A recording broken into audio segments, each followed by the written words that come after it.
1, 2, 3. Hey, hey, hey, it's Kimberly Smith Austin. I want to welcome you back to another episode of the Made to Inspire podcast. I am here today with my awesome and amazing co-host, Misty Kerrigan. Hey, Misty. Hey, Kimberly. How are you today? Super fantastic. How are you? I am not as bubbly as you. We were laughing because your workout in the last 5 hours has been insane. Yeah. Skating and running and lifting weights.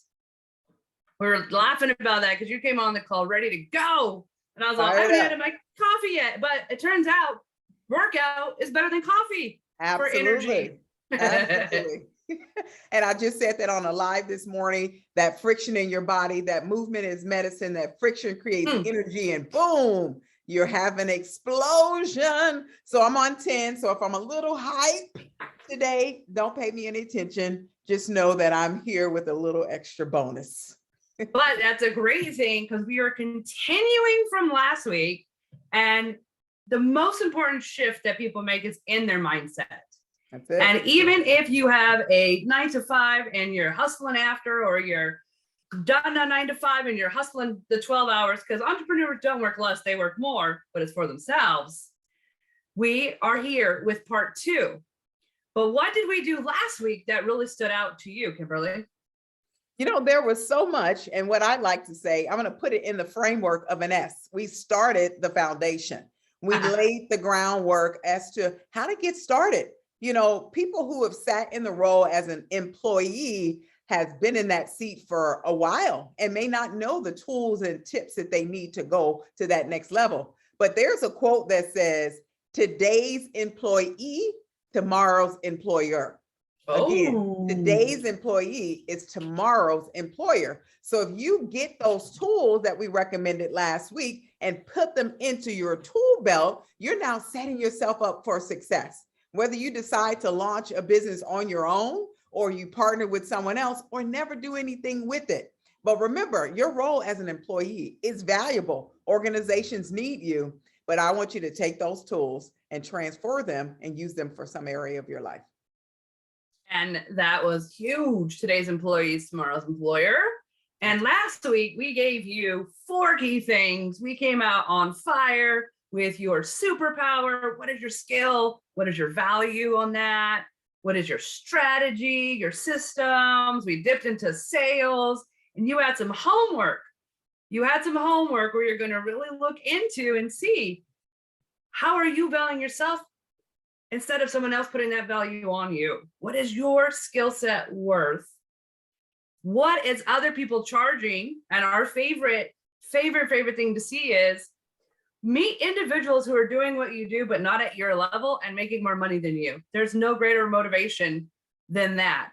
And that was the thing, was to go out and look, see who's doing what you do, what they charge, and then practice, write up a few proposals on what you would charge and how your program or your product or that thing would look. So when you're starting out, which we're going to have today, you are already in motion. And the crazy part is, once you have that value and you have that skill set and you're very clear on what that is, you've already started to form your business. That's right. Because your mindset is already starting to turn and really get going.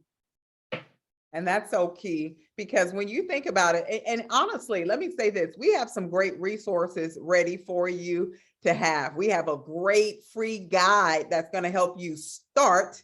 Yes, we said start this journey. And some of you may be well on your way. But today we're going to get into some of the other details that's needed to really take you from where you are to where you want to be, from the employeeship all the way to steering the ship as that entrepreneur. And we're going to go ahead and get started. And I'm going to start with basically our next S, which is all about staff. I'm using the word staff very loosely. Think about it. Who do you want to work with? Who's your team? Who are those people you're going to lock arm with and take your vision forward? Because here's the truth. If your idea seems viable, determine who you want on your team, your leadership team. Who do you want to help you launch this business? And I'll tell you, you'll know firsthand from people that you work with. You'll know what you want, what you don't want. And here's the truth. You're going to go through the process of maybe not having the greatest people on your team.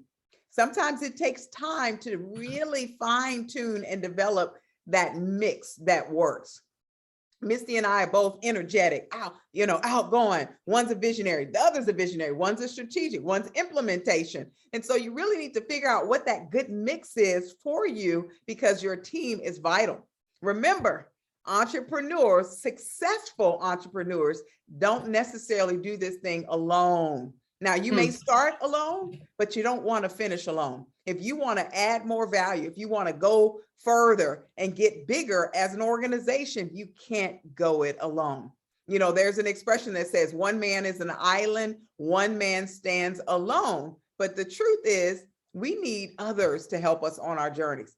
Successful companies that we see today, they may have started as one, but now they've expanded their team quite well. And that's what we want to encourage you to do. Think about, what do I need? Or better yet, what skill sets do I need? In our accountability group this week, we provided them with what we call accountability matrix, so they could line up with other people who had the skill that they didn't have. It's not always about bringing same people in the same army to join you. It sometimes requires bringing someone on the opposite end to complement you. I always say it's not about competition, it's about the complement side that actually makes you better. So look for those people that are going to add value to your vision and help you implement it and take it forward. Absolutely. I'm reading this amazing book called Ready, Fire, Aim by Michael Masterson. Is multi-billionaire who starts companies and then sells them or grows them. And one of the three things he says that every company needs is a visionary, a salesperson, and a systems person. So most entrepreneurs know when you start out, you're all three. But the great part is, even if you don't have paid positions in the other two, you can still create a team around them and get the things that you need and find out what's working in those, so that you're not behind if you are not really high skill in one of those other three areas. So I thought that was really interesting when we were talking about your staff, because eventually every entrepreneur wants to grow a company where they don't have to work in, where they get to manage on, so that you will be hiring those people who are the best in what they do, taking your vision and your company forward without you wearing all the hats. Yep. That's it. You want people that are competent, people that are confident, people that are capable, so that you can walk away. And even if you're still in the mix and you don't want to walk away, you still need people with those three C's: competent, capable, and confident. And confidence is really important, because if they're not sure, you're going to spend more time training. If they're confident about what they're doing, their skill level, their ability, and your organization's vision, they align with it, guess what? You're going to be able to leave them, walk away, go take that 2-week vacation, go take the month, go to Italy, go to Spain, and see the world, knowing that your organization is still functioning fully and well. I love how you kind of rolled us into the next thing after you have your staff and team in place, is the most important tool. And the most thing a lot of people fail at is the scheduling. That's it. Tell us about it. Well, I know when we come in to coach in a lot of companies, we find that their schedule is full. That's not the problem. It's not that their schedule doesn't have things. It's what is on their schedule that they have been doing. And a lot of times, if you have 90% is in the business and 10% is on, they're in the 90% focus. And then unfortunately, the 90% isn't where the money's at. And so a lot of businesses, just the way that you have your schedule set up, is almost set up for failure. In the book, Ready, Aim, Fire, he said people want to go buy computers before they even have sales. So, and one of the things to look at is your scheduling should be 90% should be selling your product and service. And then the 10% can be the other things to help you organize it and do it. But if you don't have sales, you don't have a business. So where are you scheduling your time to ensure that you have a business, which is one of the things, other than a couple people, Kimberly being one of them, that really love that process. But I think when you get good at something, you start to love it more. And what I've, in my experience, was not knowing what to do makes you not like something. But the more you see that you could be skilled at liking it, the more you're going to want to do it. And when you get great at it, you can't help but do it any and everywhere you're at, which is promoting your products and helping people. Because when you got into this, it was to solve big problems. And you have great answers for those. But sometimes we have trouble getting people aligned with our answers because we get scared of the word of sales. But part of another great scheduling that I love is getting training on stuff. Even as entrepreneurs, we can get it time scheduled into how do we get better at the things that are holding our business back. That's right. That's right. Speaking to two things you said. Number one, it's the fear of the unknown that keeps us from moving forward and being afraid of, how do I, when do I, where do I? And that locks us up. And we know that as entrepreneurs, we are risk takers, or we should be on the verge of transitioning to risk takers. And I'll say this with a full open heart. Employees tend to not be so risky sometimes unless they have that entrepreneur mindset. When you move over to the other side, when you shift to the other side, you're now moving over to the risk-taking side. Because truth be told is you don't know what tomorrow will bring unless you create a structure, unless you create a system, a schedule, and have staff come alongside you. So the fear of unknown has paralyzed and kept people working in the weeds. I know you don't want to work in the weeds. And so we're giving you these tips and tools and strategies to help you make that shift. Absolutely necessary to shift. I love it. I think you hit a key point is entrepreneurs are risk takers, but that risk is themselves. So they're calculating, they're putting the bet on them. That's right. Because we're our biggest bet, right? If we're the entrepreneurs starting the company. And the craziest part is, and you said it, Kimberly, is you can plan the future. Yes. You can schedule in the things that you need to grow in, the things that you need to be doing, and you can get help in the areas that are going to take you forward and decrease that risk. There are entrepreneurs out there who've been starting businesses for years, and those are starting out. But in the same thing, we're all equal, 24 hours a day, 7 days in the week, and we all get to play on that same board every single day when we wake up. The hint is, what time are you waking up and how are you starting the day? Yeah, that's a big question. And entrepreneurs, not all of them, tend to work their time well. And so, and if not, that's where the shift happened. And we should have a whole nother segment on time as it relates to entrepreneurship, but that's a part of the schedule, the timing. What does your day look like? Are you putting in the appropriate amount of time to get the results that you need? Because if you're not, then you're leaving yourself short. You're leaving your vision short. In our book, Millions of Possibilities, we talk about that time factor. And we're saying if it's something you're really passionate about, you believe you have purpose behind it, you have to devote the time. Even if it's as little as 10 minutes here or there, ideal, put that hour in. And we talked about that last week. And just really reiterating that your schedule, your time is valuable. Time ticks. No matter if we stop or not, time is still ticking. The question is, how are you going to use the time of that clock that's going in that rotation, circle of rotation, telling you you're above the game, you're below the game. Just keep it aware of where it is each and every time. So, oh my gosh, I was listening to a book and it was talking about this company came in, took over another company and brought in all their executives and had them have like the big Suburbans with drivers. And people in the company were pissed. They're like, well, they just come in and they think they're all that, right? Well, when they had the strategic meeting, the owner of the company said, these guys spend 4 hours a day in commuted traffic. I lose 4 hours of my biggest VIP's time because they're driving. I make more money when they sit in the back of the Suburban and work than if they were driving to and from. So it's even about finding, even if you commute, let's say we're here in Riverside, you commute to San Diego, it might be cheaper to have a driver so that you could work than it would be to have that 6-figure car that you're driving in traffic.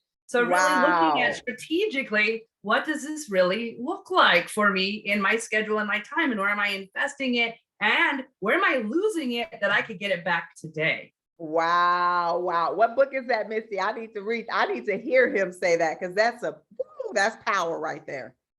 Power. Really powerful. And just to that point, and I want to speak of something that we see that's happening right now, and not to say that it accounts for all of it, but I think that's why so many people are texting driving because they're trying to see how do I use the time. Yes. Now, I'm not saying it's the way to go. You don't want to do that. You always want to be safe on the road, but people are sitting in cars. They're locked down. And now that's why we see the incidents of texting and driving and incidents and accidents happen at the rate that it is because they're losing time and they're trying to figure out how do they get it Studies back. show it's business people that are the rate for texting and driving. You're absolutely right. I saw a show on that. That's great. It. So you're putting yourself at more risk. That's it. Try to send that text or send the email. You know, we have to really think about that. Time is precious, but obviously we want to put another S, our safety, as a priority. Good one. We have staff, we have scheduling. Kimberly, what's next in our world? Strategic partnerships. Now, want to go back real quick and say your staffing is a strategic partnership, or better yet, it should be a strategic partnership. The people you bring in, here's my mindset. The people you bring in to work, quote unquote, for your company should not work for you or the company. They're working for the vision.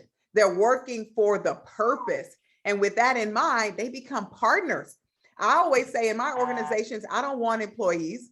I want people who are partnered, who call it their own, who see this as their business just as much as I do mine. Now, I may be writing the checks and signing them, but I want you to take ownership to the point where you're like, yes, I'm here. So first of all, aligning with your staffing so they become your strategic partnership. And you know, when they do that, they become your biggest advocates for your programs, your processes, and anything that happens in the world. So that's number one. Number two, the other strategic partnership is who in the marketplace can you partner with? We talked about this on a previous show. Who can you partner with that will create a win-win? Stephen Covey said in his book, The 7 Habits of Highly Effective People, begin with the end in mind. And right now, when you're developing your entrepreneurial pathway, your entrepreneurial roadmap, begin with the end in mind. Think about upfront, who can I partner with?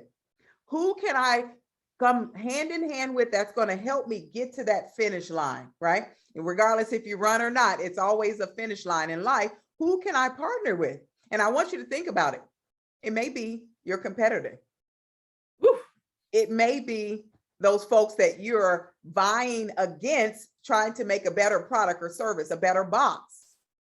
But if you figure out how to create a strategic partnership, creating a win-win for you both, guess who wins? Everyone. Especially your customers. Exactly. And you're going to make each other better. I'm sorry, Misty. Go ahead. You're going to make each other better. Yep.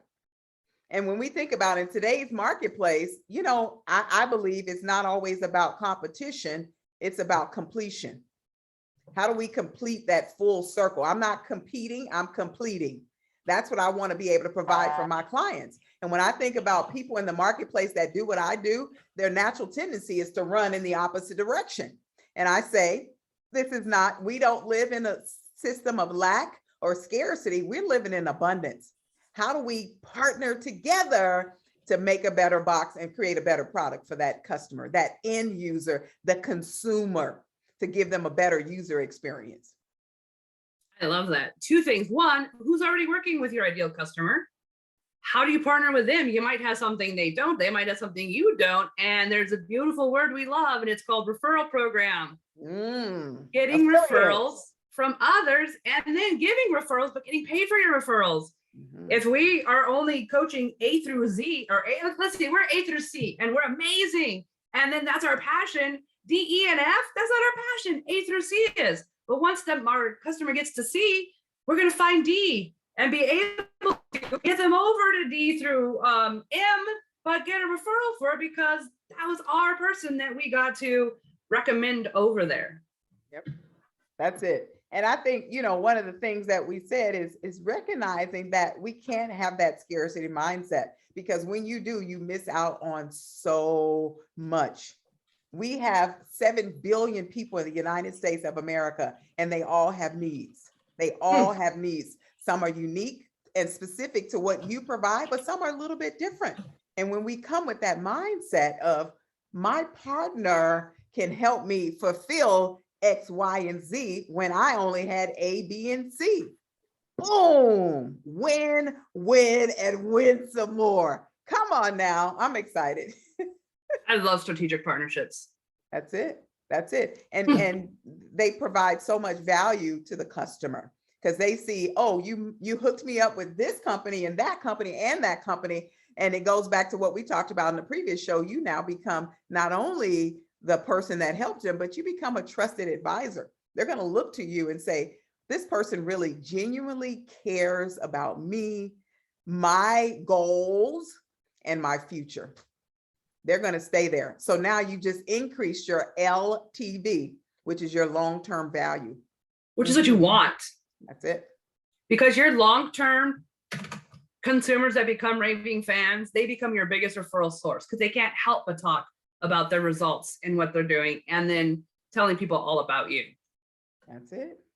All right, Misty. So now we've gotten out staff. We talked a little bit about the schedule. We just hit on strategic partnership. What else? I think this is an elusive, magical word, especially when we talk to entrepreneurs who are services like chiropractors or dentists, or the ones that love what they do.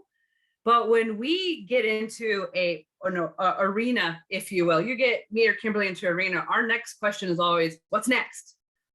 And getting excited and helping entrepreneurs have that life of family and fun and faith, our F's, right? Of all the things they want to do and the impact they want to make. And then having them decide if they want to come in and be the employee for the day, the week, whatever that might look like, but not staying there and missing out on some of the other things. So the word that sometimes is elusive is scaling your business, scaling your service, scaling your model, so that it can not only impact more people, but can also, which sounds crazy, is give you the opportunity to bring in others to help move your vision forward and freeing up more of your time, or at least giving you more time to be in that seat of the vision and where we're going and how we're going to get there.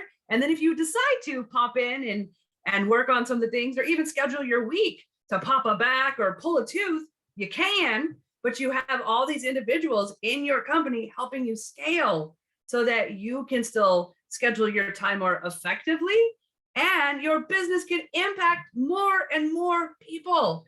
And there's some, once they scale so well, it becomes that magical word franchise, which is a whole other subject.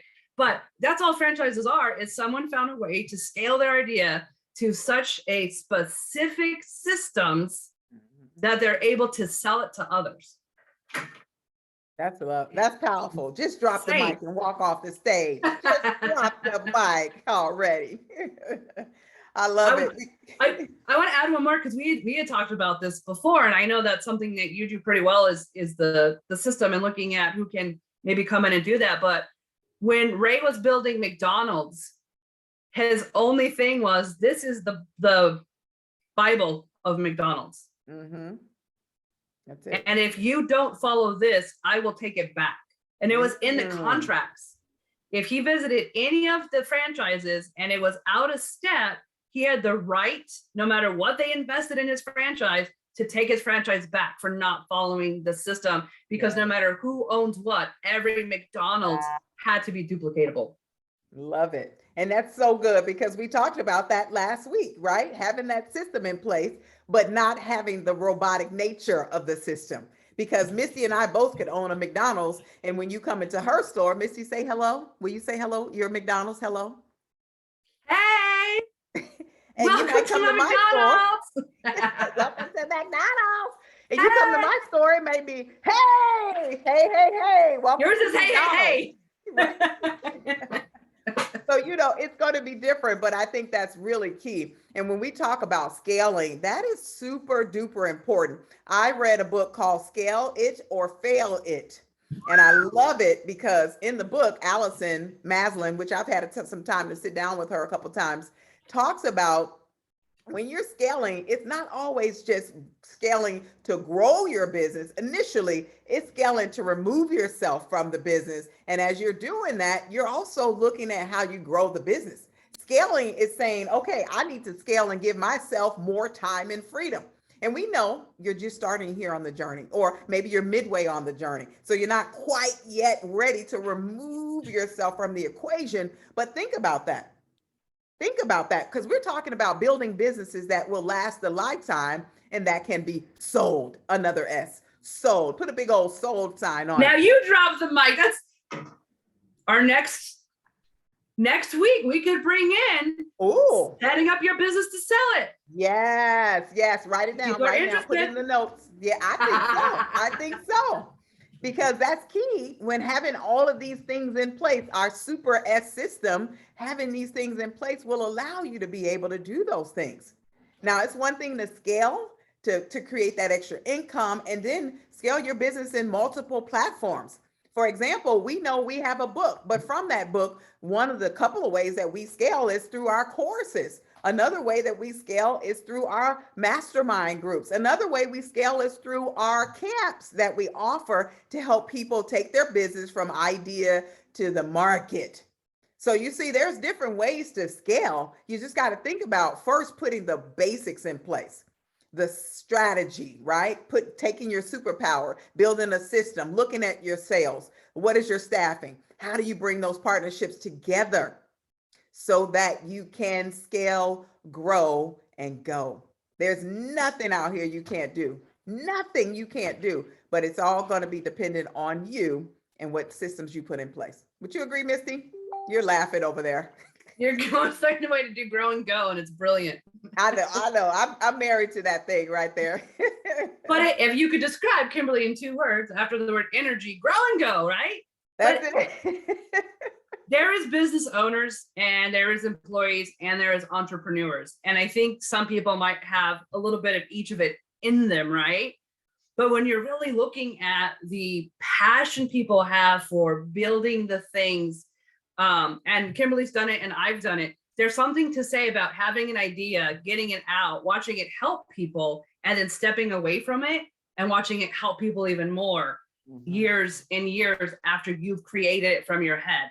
And you can, now there's some programs and there's some businesses that we have nothing to do with, and they're still out there helping individuals. They're helping people have jobs and make income for their families, and they're helping the individuals that are going through the program or business. And I think it's the most beautiful thing in the world is to have an idea and watch it flourish and then step away and watch it grow even more. That's power. That is power. Which we want to now transition you over to the PowerPoints. We call them action steps. 3 powerful points, 3 powerful things you can do right now, today, as you listen to the show or after you listen to the show, to really continue making that shift from employee to entrepreneur. The first thing we're going to talk about is the who. We've told you a lot of things today, but we want you to now sit down, get that computer out, your notepad out, whichever you decide, and decide who your partners are. And when I say partners, that's twofold. Number one, your partners that are going to help you make this thing come to life. That's your staff. That's your team. That's your first who. The second who is who are those strategic partnerships. Also your partners. They're going to come alongside you, lock arms with you, and bring value to the client that you both will touch. So who's your who? I love saying that. Who's your who? Who's your staff? Who's your strategic partners? What about number 2, Misty? What's the second action step?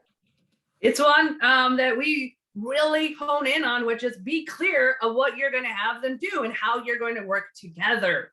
Be very specific and clear, because people really do better with that. So if you have your who and you get to enroll them into your vision, let them know exactly how they enrolled your vision. And I love, there's a song, reciprocity, and I hate that word, reciprocity.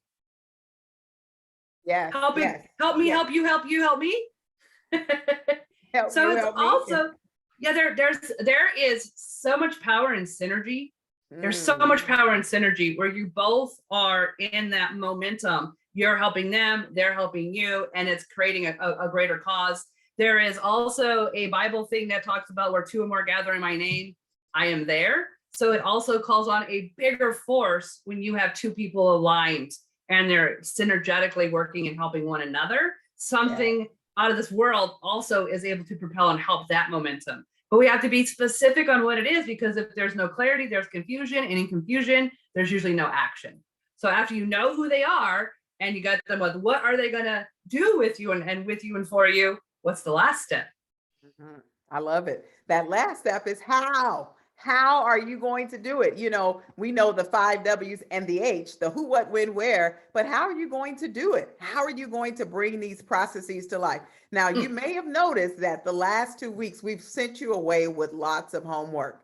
And reality is, you have to have that homework to build out your transition plan, to make your shift plan so that you can be successful. So identify the how. And I want to go back and incorporate a little bit of the what, and thinking about the what. And just like you did a skills audit for yourself last week, think about this what as your SOP, and the how. That's your what and how is that SOP in generic terms, because now you're talking about those partnerships. But wouldn't it be nice if you partnered with someone and they gave you a script? And I said, Misty, when you and I became partners, here's Misty, here's what I need you to do, and here's what I'm going to do. Now, we know the lines get blurred over time, but at least you had a framework in which to start with, and you all together can build it in future. And I think this is powerful, because when we know the who, the what, and the how, we can do anything. And we know that all of that, the who, the what, and the how, is powered by the why, which is why you're here. Why you're here. You've made a decision. It's no longer whether you no longer want to work as an employee and you want to become an entrepreneur, or maybe you want to remain an employee and start your entrepreneurial journey. Your why is going to be the fuel in the fire that helps you do this assignment, last week's and this one, so that you can make the shift to be successful in your life, to be successful in your career, in your business. Super duper important. So, Misty, with that, here's what I just realized. We gave them a lot. And basically, this is a mini business plan, folks. Ooh. If you take what we've just given you over the last 2 weeks, episode 78 8. and 79, you now have a full business plan, which is exciting, because that's exactly what you need to make the shift. Now, we do have a product as well called the Business in a Box that we're going to be opening and making it available to you here soon, to give you those supplemental pieces that you don't have or that you may need some additional support for. But right now, friends, if you look at what we've given you over the last 2 weeks, 78 and 79, you have a mini business plan, and we're super excited for you. Now, remember, we have that resource, the start guide. You have your homework assignments, and now it's time to go to work. As we say every single week here, there's something out there waiting for you. Now go get it.